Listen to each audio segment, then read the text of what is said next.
Fala galerinha, beleza com vocês? Como é que estão as coisas aí? Tá tudo tranquilo? Que bom. Nós vamos começar mais, a gente vai começar mais uma aula nossa, tá? Hoje nós vamos já estar começando a trabalhar alguns esportes, mais trabalhando em cima da marca do que simplesmente só da precisão. Nós já trabalhamos 2 de precisão que foram feitos nas últimas aulas, que foram quais? Isso aí. O arremesso do peso e o arremesso do dardo. São 2 esportes que trabalham marca, mas também trabalham precisão. Os de hoje, os 2 próximos, o dessa aula e o da próxima, já são esportes que trabalham basicamente muito mais marca do que precisão. E o esporte da aula de hoje é esse aí. É o atletismo. O que é o atletismo? Tanto o arremesso do dardo como o arremesso do peso fazem parte do atletismo. São modalidades do atletismo, do esporte atletismo. Will, então o arremesso de peso e o arremesso de dardo não são esportes? São esportes, mas são modalidades também do atletismo. Nas Olimpíadas, eles fazem parte dentro do atletismo. E o que é o atletismo? Vamos começar pela história? Então vamos lá.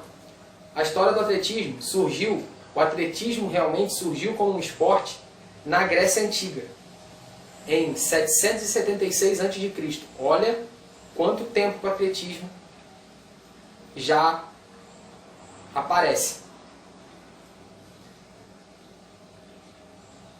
Essa foi a primeira Olimpíada da história, que foi realizada lá em Olímpia, lá na cidade de Olímpia, na Grécia. Essa foi a primeira Olimpíada da história. Foi a Olimpíada onde começou tudo. Não existiam esportes.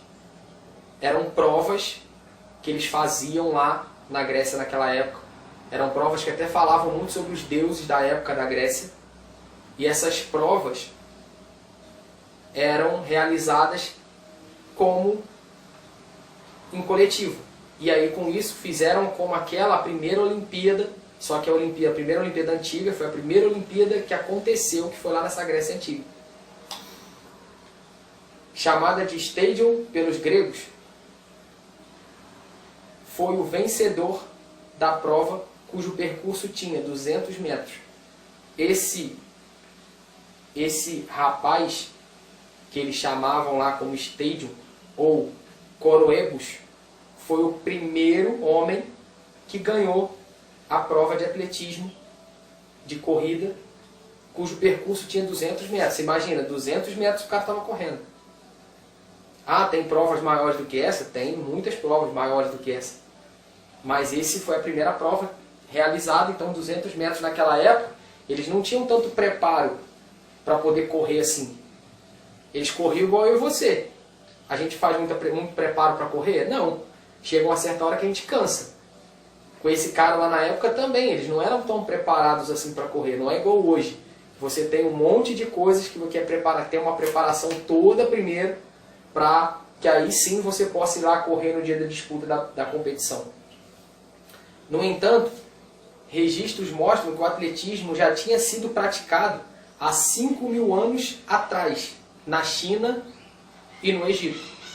Então, muita gente fala que o atletismo foi feito pela primeira vez lá nessa Olimpíada da Grécia, em Olímpia. Mas existem também relatos do atletismo 5.000 anos antes disso, na China e no Egito. O formato moderno do atletismo data do século XIX, pouco tempo atrás, na Inglaterra. E conta com as seguintes provas oficiais. Agora eu só vou passar para vocês as provas que existem no atletismo. Tudo isso está lá na apostila, então podem ficar tranquilos que está tudo lá na apostila. Corridas, que são as corridas rasas, com barreira e com obstáculos. Marcha atlética. Revezamentos, que são feitos em determinadas distâncias. Os saltos, que são o salto em distância e o salto em altura. Os arremessos ou lançamentos, que são o arremesso do dardo, que nós conversamos na aula passada sobre ele. O arremesso do disco, que nós não vimos, que é um disco que eu tenho que tentar arremessar da mesma forma que eu arremesso o peso. Tem o arremesso do disco, o arremesso do peso, que nós vimos algumas aulas atrás, e o arremesso do martelo. O arremesso do martelo é uma bola de ferro pendurada lá embaixo, com uma corda e uma coisa onde você segura em cima. E você vai rodar com aquilo dali para arremessar o mais longe possível. Então, esses são os arremessos. E ainda tem os esportes combinados. Mas nós vamos conversar um pouquinho de cada um deles, aos poucos. Tá? Então vamos lá. As corridas. As corridas rasas, com barreira e com obstáculos. Então vamos lá. As corridas podem ser de curta distância ou tiro rápido, e o seu percurso pode variar entre 100 a 3.500 metros. Essas são as corridas rasas. Por que são chamadas de rasas? Não tem nada na frente. É só o corredor. Ele tem que correr para chegar o mais rápido possível, mas na frente de todo mundo. Então essas existem a corrida de 100 metros rasos, que é muito vista nas Olimpíadas, tá? As Olimpíadas da era moderna, a corrida de 100 metros rasos, todo mundo gosta muito de ver. Outrora gostavam muito de ver por causa de um tal jamaicano chamado Usain Bolt, que era o cara mais rápido do mundo. Agora ele aposentou, ele não corre mais. Então nessa próxima Olimpíada ele não vai estar. Mas essa corrida de 100 metros rasos todo mundo gostava muito de ver por causa dele, porque ele corria muito rápido. Só que ela varia de 100 a 3.000 metros. Você imagina, correr 3.000 metros rasos. É você correr em volta daquela pista que é oval um monte de vezes. Olha a preparação física que um rapaz desse precisa ter. As corridas rasas mais curtas são as de 100 metros e a mais longa é a de 10.000 metros. Então olha a diferença. Uma é 100 metros só, a outra 10.000 metros para você correr. Qual atleta tem que estar muito mais bem preparado? Os dois. O de 100 metros tem que estar preparado para correr muito rápido. Porque em 100 metros já acaba a prova dele. Então ele tem que ser muito mais rápido que os outros, senão ele vai perder. Agora o de 10.000 metros ele precisa ser muito mais resistente. Ele precisa conseguir correr os 10.000 metros numa certa velocidade só para no final, quando ele está vendo que ele está chegando no final da prova, ele começar a aumentar a velocidade para ele poder passar os caras que estão na frente dele ou quem estiver na frente dele. As corridas com barreira podem ser de 100 metros, 110 metros e 400 metros com barreira, enquanto as corridas de obstáculos são de 3.000 metros. Então a corrida com barreira ela pode ser de 110 metros, 10 metros a mais do que aquela de 100 metros que é rasa, sem nada na frente. A com barreira tem umas barreirazinhas na frente do cara, então ele tem que pular cada barreira. Então é um pouco mais complicado. Não é simplesmente eu sair correndo. Se eu derrubar a barreira, lá na frente eu vou ter o meu tempo acrescido. Eu vou ter o juiz do jogo coloca mais tempo no meu tempo porque eu derrubei barreira lá para trás. Então eu não posso derrubar barreira nenhuma. Eu tenho que pular por cima delas para poder chegar no final. Nós fizemos uma brincadeira lá na escola com a corrida de 100 metros rasos e fizemos também uma corrida de brincadeira com a corrida de com a barreira. Lógico, as barreiras bem mais baixas, então é bem mais fácil de eu pular. As barreiras lá são mais altas, bem mais altas do que a gente fez lá. Mas era só para vocês terem uma noção de como é que é a corrida. E a corrida com obstáculos, elas são de 3.000 metros. Por quê? As de obstáculo, tem outros obstáculos no caminho. Tem poços de água, onde o cara tem que pular e atravessar. Então são muito mais obstáculos do que a corrida de barreira, por isso que ela é maior.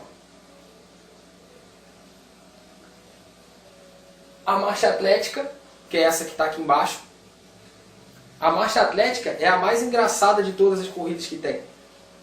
Por que ela é engraçada? A marcha atlética pode ser de 20.000 metros ou de 50.000 metros para o gênero masculino, mas somente de 20.000 metros para o gênero feminino. Então, para o masculino, ela pode ser de 20.000 a 50.000, para o masculino.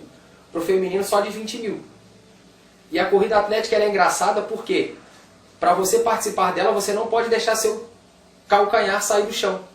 Então eu não posso, o meu movimento tem que ser quase que eu estivesse que rebolando para poder fazer a corrida sem tirar o calcanhar do chão, sem tirar o pé inteiro do chão, para que eu não seja desclassificado. Então é mais ou menos uma corrida onde você tem que correr e ao mesmo tempo quase que rebolar, porque o seu bumbum vai rebolar por causa de eu não poder tirar o calcanhar do chão para poder correr. Então essa é a marcha atlética. A regra diz que os atletas devem correr sem tirar totalmente o pé do chão, que eu acabei de falar.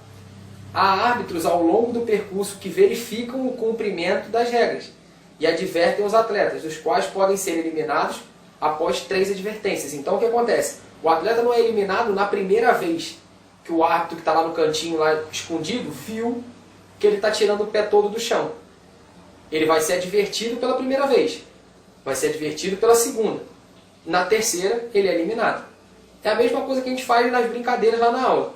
A gente adverte uma vez, adverte a segunda. Na terceira, não tem mais como. Na terceira, tem que sentar um pouquinho para poder entender o negócio e ver que está errado no que está fazendo. Como a gente falou, todo esporte tem regra e as regras mostram o que são certo e o que é errado. Se a gente está fazendo o que é errado, a gente precisa sentar um pouco para refletir o que a gente errou e poder corrigir para continuar lá na frente direito na atividade, fazendo a atividade da forma correta. E aí a gente entra no revezamento. O que é o revezamento? As provas de revezamento são 2 para ambos os gêneros. 4 por 100 e 4 por 400. São realizadas entre equipes, cada qual com 4 atletas. O que é a corrida de revezamento? A gente fez ela lá na escola. Um atleta começa, o outro fica num determinado lugar, o outro em outro lugar e o outro para fechar a corrida. Então ela pode ser de 100 metros. Todas essas são... Não existe só a rasos, porque tem as corridas de revezamento de 100 metros rasos, de 4 por 100 rasos, de 4 por 400 rasos, e tem também as corridas de revezamento com barreira. Então, ela tem dos 2 formatos como as outras corridas.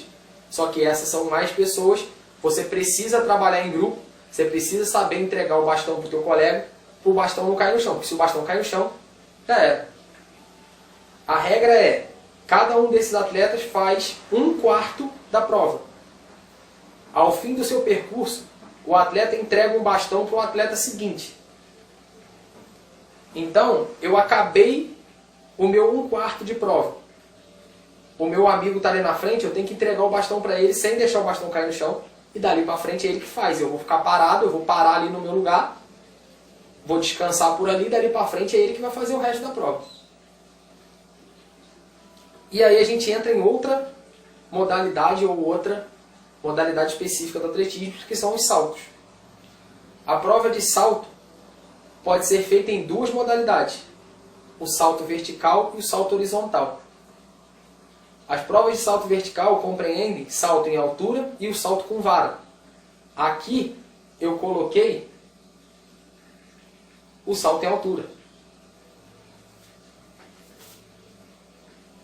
De acordo com as regras, no salto em altura, os atletas correm e saltam de costas sobre uma barra horizontal. Lembra que eu falei com vocês na escola que ia ficar complicado a gente fazer o salto em altura? A gente fez o salto em distância, mas não conseguiu fazer o salto em altura? É por isso. O salto em altura ele é feito com barras do lado e uma barra no meio, aonde o atleta tem que vir correndo, pular de costas. E se vocês repararem, ó, aqui embaixo tem um colchão gigantesco para que o atleta possa cair do outro lado. Lá na escola não dava porque a gente não tinha esse colchão. Então não teria como fazer esse salto em altura. Mas o salto em altura é isso. Eu tenho que saltar, passar por cima dessa barra e cair lá. Cair, beleza. Já vou estar classificado para a próxima altura. Então esse sarrafo ou essa madeira que fica colocada aqui, ela vai ser colocada mais para cima. E assim vai dificultando a altura até que só um consiga pular, só um consiga passar naquela coisa. E esse um é o ganhador do salto em altura. No salto com vara, o comprimento das varas mede entre 2,80 m a 3,40 m. tanto para os homens como para as mulheres. Qual é a diferença do salto em altura para o salto com vara? O salto em altura eu faço sem nada. O salto com vara eu tenho uma vara para me ajudar, que ela encaixa no chão, num determinado lugar no chão, e aí ela vai me fazer ter impulsão para pular mais alto ainda. O salto com vara, as alturas são muito mais altas do que esse salto, do que o salto em altura. O salto com vara vai mais longe, vai mais alto. Então é bem mais difícil às vezes quando começa a chegar muito lá em cima a altura da vara ou do sarrafo que é colocado. Para realizá-lo, os atletas correm 20 metros e tomam um impulso com uma vara flexível. Saltam sobre uma barra. O objetivo é não derrubar o sarrafo. Nome dado à barra. Então, ele não pode derrubar. Se ele derrubar, ele tem mais uma chance de saltar. Se ele derrubar de novo, ele é eliminado da prova. E os saltos verticais, os atletas são amparados por um colchão. As provas de salto horizontal, e aí a gente entra na prova de salto. Como a gente falou, nos saltos verticais é amparado com um colchão. Tem um colchão no chão para amparar o atleta para ele não cair, para amparar a gente, para que a gente não caia no chão e se machuque. Já as provas de salto horizontal compreendem salto em distância ou de comprimento, ou salto triplo, que não é a diferença. É a mesma coisa que o salto em distância, a diferença é que você antes dá 3 passos. E o distância não, eu chego até perto de onde eu posso pular e dali para frente eu dou o salto. No salto em distância, os atletas correm e saltam quando chegam a marca estabelecida. Tem uma marquinha lá na escola, eu fiz com vocês o salto em distância. Eu deixava uma marquinha onde ficavam os cones. Eu não poderia pisar naquela linha amarela onde os cones estavam determinando, porque se eu pisasse ali, já era. Eu não poderia fazer o salto. O salto não valia, eu tinha que pisar antes. Tá? Então, no chão de areia fica a marca para medir a distância obtida. Então, depois que eles saltam, eles caem num lugar feito de areia. Quando eles caem ali, aonde eles caem, fica a marca para o cara poder medir e ver a distância. Lembrando que, se você reparar a colega que está saltando aqui, ela está com as mãos, com os braços para frente. Por quê? O melhor é bater com o bumbum no chão. Porque quando eu bato com o bumbum na areia, aonde o bumbum bateu, que eles vão medir dali para trás para ver a distância que eu pulei. Agora, se eu bater com o bumbum aqui e a minha mão bater aqui, o que vai valer é a minha mão. É o que está mais próximo. Entendeu? Então, por isso que ela está saltando sempre com a mão para frente. No salto triplo, o atleta dá 2 saltos antes do salto final na caixa de areia. Então, como eu falei, ele dá 3 passos mais altos. Ele dá 3 passos mais altos para ir lá na frente, no terceiro passo, ele poder pular e cair dentro da caixa de areia. Essa que é a diferença do salto triplo para o salto em distância. O arremesso e os lançamentos. A gente já conversou um pouco sobre o lançamento do dardo e o lançamento do disco, do dardo e do peso. Nós só não falamos do disco, tá? E do martelo. O arremesso do disco são de 2 kg. Os discos pesam 2 kg, então eles pesam aquele peso, daquele pesozinho que a gente usou lá na escola, para os homens, e de 1 kg para as mulheres. Os dardos, por sua vez, aí é o que eu falei, de 800 gramas para os homens, 600 gramas para as mulheres. E aí a gente entra nos saltos, nas modalidades combinadas. O que são modalidades combinadas? Uma é um tal de chamado decato, é a prova dos homens, enquanto epitato é o nome da prova das mulheres. O que quer dizer isso? O que é decato? Deca quer dizer o quê? 10. O decato compreende as seguintes provas: 100, 400 e 500 metros. Corrida com barreira, então ela tem corrida com barreira, salto em distância, em altura e com vara, arremessos de peso, disco e dardo. O epitato compreende as seguintes provas. Então ela tem 100 metros, a do decato, 100 metros, 400 metros, 500 metros, corrida com barreira salto em distância, em altura, salto com vara, arremesso de peso, disco e dardo. Por isso são 10. Então são essas 10 provas que a pessoa faz assim, rápido. Ele não pode demorar nessas provas. O heptatlo compreende as seguintes provas: 100, 200, 800, salto em distância e altura e arremessos de peso e dardo. Então, para as mulheres são 7 provas, para os homens são 10. Por isso, decatlo para os homens e heptatlo para as mulheres. Então, essas são as atividades combinadas, são as modalidades combinadas. Conforme as regras, nas provas combinadas, as equipes somam pontos, na medida em que vão vencendo as provas. Então essa prova não é feita só por um. E cada prova que aquela equipe vai ganhando, ela vai somando pontos para no final dar a pontuação final de quem ganhou o decatlo nos homens e o heptatlo nas mulheres. Então, galerinha, essa é a nossa aula. Essa foi a nossa aula para a gente entender um pouquinho mais sobre o atletismo. O atletismo é um esporte muito amplo, tem muitas provas, muitas coisas, mas é um esporte onde você não precisa de tanto material. Por isso, muitas vezes, muitas pessoas acabam querendo fazer o atletismo. Porque o atletismo ele não precisa fazer muita coisa, ele precisa comprar um tênis para ele poder correr. Então, às vezes, a pessoa gosta muito de correr e ela entra no atletismo por causa disso.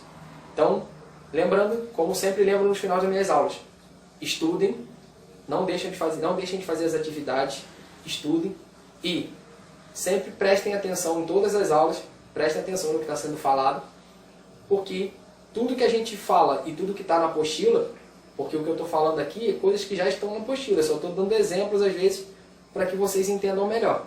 Mas tudo que está lá na apostila é o que vai cair nas nossas provas, nos nossos trabalhos e nas atividades que a gente vai fazendo agora durante as nossas aulas. Beleza? Então, até a próxima.